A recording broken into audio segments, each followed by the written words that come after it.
আপনার কাছ থেকে জানতে চাই যে তাহলে কি এই খারিজি মাদ্রাসাগুলোকে দিয়েই একটা ভোট ব্যাংকের প্রবল একটা রাজনীতি সাজিয়ে তুলেছিলেন মমতা বন্দ্যোপাধ্যায়? অ্যাবসলিউটলি। সেখান থেকেই কি তাহলে এই টাকা আসতো, মদত আসতো, এইগুলো কি সেই মাদ্রাসাই? এর মধ্যে আপনার সন্দেহ কি আছে? উনি জেনে বুঝে এই মাদ্রাসাকে 5,400 কোটি টাকা একটা ললিপপ দেখিয়েছিলেন কি আমি 5,713 কোটি 600 মাদ্রাসার জন্য আমি এত পয়সা দিচ্ছি, রাইট? এখান থেকে উনি কি করছে, একটা ভোট ব্যাংক তৈরি করেছিলেন, এই কনসলিডেট করছিলেন। অ্যান্ড বারবার তাই জন্য পশ্চিমবঙ্গকে বারবার দেখানো হয়েছিল কি এখানে একটা তুষ্টিকরণের রাজনীতি হচ্ছে, এটা তুষ্টিকরণ করছিলেন। ইনি দেশকে বিচ্ছিন্নতাবাদী নিয়ে করেছিলেন। এই সরকার, এই বিজেপি সরকার কোনোভাবে কি খাগড়াগড়ের ঘটনা বা এই যে বিএসএফ কে জমি না দেওয়া, এর সঙ্গে কি কোথাও কোনো লিংক আপ রয়েছে? তিস্তা ওয়াটার উনি তো সব জায়গায় আপনার করলেন, প্রবলেম ক্রিয়েট করলেন, জেনে বুঝে উনি প্রবলেম ক্রিয়েট করলেন। এই প্রবলেম ক্রিয়েট করে উনি রাস্তাটা খোলা রাখতে চাইছিলেন কেন, যে ভোটের টাইমে ওদিক দেখে এখানে আসবে, ওদের ভোটের টাইমে এখান থেকে ওখানে যাবে। আপনি বলুন 1971-এর পর রাজাকারগুলো কোথায়, বাংলাদেশ জামাত ইসলাম কোথায়? সব আমাদের কাছে ছিল। আর ওদেরকে পুষে ওদেরকে ভোটার লিস্ট দিয়ে, ওদেরকে আধার কার্ড দিয়ে এই এসআরএ প্রথমবার ওনাকে একটু সেটব্যাক হয়েছিল। অ্যান্ড তারপরে এই মাদ্রাসা জিনিসটা বিজেপি গভর্নমেন্ট যে করেছে জুলাই মাসে, আই থিঙ্ক 350 বছর পর এটা প্রথম ইনিশিয়েটিভ ওয়ার্ড বেঙ্গল, এটা যেটা ওয়ারেন হেস্টিংস করে গেছিলেন, ইনক্লুসিভ, যেটা অ্যাডমিনিস্ট্রেটিভ এন্ড জুডিশিয়ালের জন্য করে গেছিলেন।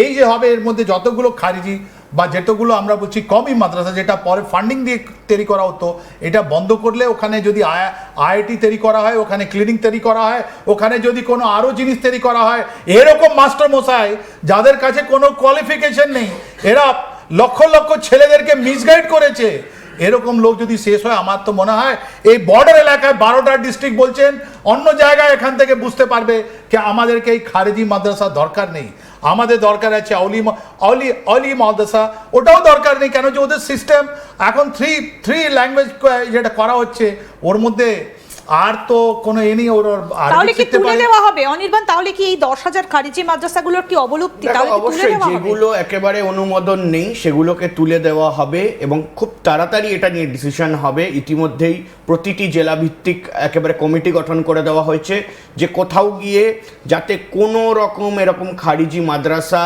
লুকিয়ে চুরিয়েও না চড়ে। কারণ একটা জিনিস মনে রাখতে হবে এই মুহূর্তে দাঁড়িয়ে, যে একটা স্কুল চালাতে গেলে, একটা কলেজ চালাতে গেলে যারা চালায়, সেটা টিচিং স্টাফ হোক, নন টিচিং স্টাফ হোক, সবার একটা যোগ্যতা লাগে এবং একটা টিচার হতে গেলে বিএড পাস করতে হয়। অর্থাৎ সে জায়গায় দাঁড়িয়ে এই কোয়ালিফিকেশন ছাড়া কিভাবে একটা এডুকেশন সিস্টেম চলতে পারে সেই নিয়ে কিন্তু প্রশ্ন উঠছে। তাহলে এখানে কিসের ট্রেনিং দেওয়া হতো? আমরা একবার শোনাই অগ্নিমিত্র পাল, তিনি খুব ছোট্ট করে সংক্ষিপ্ত তিনি কি বলেছেন যে কি হতো এই মাদ্রাসাগুলোতে। ইম্পর্টেন্ট আমাদের কাছে, যে কোনো বিদ্যালয় ততটাই ইম্পর্টেন্ট। এবং আমরা বিগত দিনে দেখেছি যে 5,700 বোধহয় 13 কোটি টাকা দেওয়া হয়েছে মাদ্রাসা এডুকেশনের জন্য। আমরা সেটা তখনও কোয়েশ্চেন করেছিলাম যে টাকার হিসেবগুলো কোথায় যায়, টাকাগুলো মাদ্রাসাতে এডুকেশনে কি সিলেবাস পড়ানো হয়, কতগুলো ছেলে মেয়ে, ডেটা কি বলছে, কতগুলো ছেলে মেয়ে doctor, engineer, IAS, IFS, IRS হয়েছে। এবং আমরা অনেক জায়গায় দেখেছি খারিজি মাদ্রাসা যেগুলো, সেখানে আজকে টেররিস্টদের আশ্রয় দেওয়া হয়েছে। মুর্শিদাবাদে শাদ আলী বলে একটা টেররিস্টদের আশ্রয় দেওয়া হয়েছে, খুব স্পষ্ট করে অগ্নিমিত্র পাল এটা বলছেন। তাহলে কি একজন টেররিস্টকে আশ্রয় দিয়ে তার মন্ত্রেই কি দীক্ষিত করার চেষ্টা চলতো ওখানে ছেলে মেয়েদের? অ্যাবসলিউটলি। দেখুন, টয়েনবি একটা হিস্টোরিয়ান আছেন, উনি স্টাডি অফ হিস্ট্রি লিখেছেন, উনি বলছেন cultural victory is everlasting victory. যে জিনিসটা এখানে আমাদের পশ্চিমবঙ্গের মাটিতে, এখন আগে বেঙ্গলের মাটিতে, এখন পশ্চিমবঙ্গের মাটিতে 350 বছর থেকে বেশি টাইমে আমাদের প্রথম ইউনিয়ন এডুকেশন মিনিস্টার যেখানে মৌলানা কালাম ছিলেন, ও মাটিতে এরকম জিনিস একটা সিস্টেম বানিয়ে দেওয়া ছিল। এটা কোটি কোটি টাকা, হাজার হাজার কোটি টাকা। আপনি তো আলিয়ার জন্য আপনি 3,500-600 কোটি টাকার আপনি তো বাজেটের প্রভিশন দেখাচ্ছেন। এই যে কমি খারিজা মাদ্রাসা যেটা আছে, যেটা আমরা বলি কমি মাদ্রাসা, এটা কত হাজার কোটি টাকার বিজনেস আছে আমরা বুঝতে পারছি না। এই জন্য তো এটা গভর্নমেন্ট কাজ করেছে। অ্যান্ড কত লোককে রাস্তায় নেমে হয়েছে, ওদের ভবিষ্যৎ ধ্বংস করা হয়েছেন। আমার পুলিশ তো বলছেন কি এই টিচারগুলো না তো বিএড এডুকেটেড আছেন না কিছু আছেন, এই মানুষগুলো ওই লিমিটেড নলেজের মধ্যে ইনি শিখে যাচ্ছেন, পড়িয়ে যাচ্ছেন। আর পড়াচ্ছেন কি, একটা হোলি স্ক্রিপচার থেকে উনি একবার জিনিসটা পড়াচ্ছেন, ওটা নিয়ে তো আপনি কাজ করতে পারেন না। ওদের নিজে আপনি স্পিরিচুয়াল কিছু করতে পারেন, রিলিজিয়াস কিছু করতে পারেন, কিন্তু আপনার যদি হাতে যদি কাজ দিতে হয়, আপনাকে যদি মানুষের ভবিষ্যৎ বানাতে হয়, পরিবার বানাতে হয়, তাহলে এই যে সিস্টেমকে আপনাকে ভাঙার জন্যে জুলাই মাসে যে স্টেট গভর্নমেন্ট আপনার যে ইনিশিয়েটিভ নিয়েছে অতুলনীয়, কিন্তু অনেক কাজ রয়ে গেছে। তার মানে এদেরকে অত হাজার কোটি টাকা খরচা করে আমাদের মানুষকে বোঝাতে হবে কি তোমরা যে আজ পর্যন্ত করছিলে এটা তোমাদের জন্য ভালো, তোমাদের বাচ্চাদের জন্য, মেয়েদের জন্য। একটাও মেয়ে দেখতে পাচ্ছেন এর মধ্যে, একটাও মেয়ে নেই, রাইট? তুমি আমরা একটু শোনাই স্যার কি বলেছেন বিজেপির রাজ্য সভাপতি শ্রমিক ভট্টাচার্য, তার কি বক্তব্য শুনি।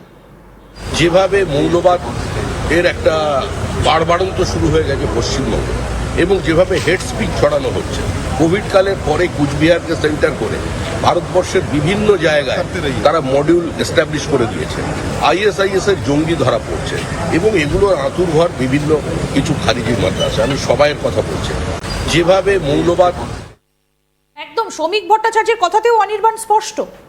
দেখো একেবারে মানে রাজ্য সরকারের মনোভাব কি এটাই? দেখো এই জিনিস তো আমরা ভোটের আগে থেকেই শুনে আসছি যে বিজেপির তরফ থেকে কেন্দ্রের রিপোর্ট অনুযায়ী, বিভিন্ন তদন্তকারী সংস্থার রিপোর্ট অনুযায়ী বারবার করে বলা হয়েছে, শুভেন্দু অধিকারী নিজে বলেছেন যে প্রচুর বাংলাদেশি, প্রচুর বাইরের লোক ঢুকে বসে আছে, রোহিঙ্গার কথা উঠেছে, তার পাশাপাশি বাংলাদেশি রাজাকারদের কথা উঠেছে।